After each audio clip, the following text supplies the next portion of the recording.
নমস্কাৰ বন্ধুসকল। তীব্ৰ বিফলতা, দৰিদ্ৰতা বা কুখ্যাতিৰ সন্মুখীন হোৱা পৃথিৱীৰ বহু মহান আৰু সফল ব্যক্তি আছে, যি কঠোৰ পৰিশ্ৰমৰ দ্বাৰা সফলতাৰ শিখৰত উপনীত হৈছে। বিফলতাৰ পিছত সফলতা লাভ কৰা বিশিষ্ট ব্যক্তি যেনে আব্ৰাহাম লিংকন, ব্যৱসায়িক বিফলতা আৰু বহুবাৰ নিৰ্বাচনত পৰাজয়ৰ পিছতো 1831 চনত তেওঁ আমেৰিকাৰ 16 সংখ্যক ৰাষ্ট্ৰপতি হয়।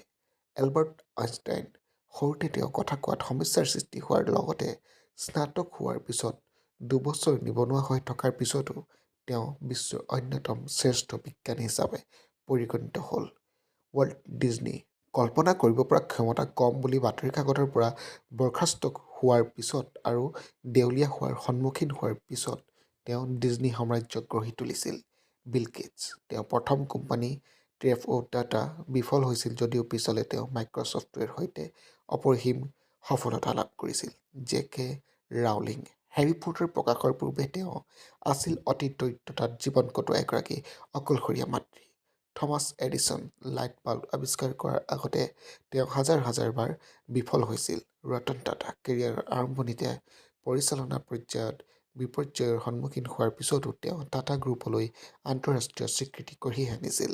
গতিকে বন্ধুসকল, বিফলতা শেষ নহয়, সফলতাৰ আৰম্ভণিহে। দৃঢ়তা আৰু বাৰম্বাৰ প্ৰচেষ্টাৰ দ্বাৰাহে বিফলতাক সফলতালৈ ৰূপান্তৰিত কৰিব পাৰি। এনেধৰণৰ ভিডিঅ'ৰ বাবে লাইক, শ্বেয়াৰ এণ্ড ছাবস্ক্ৰাইব কৰিবলৈ নাপাহৰিব। ধন্যবাদ বন্ধুসকল।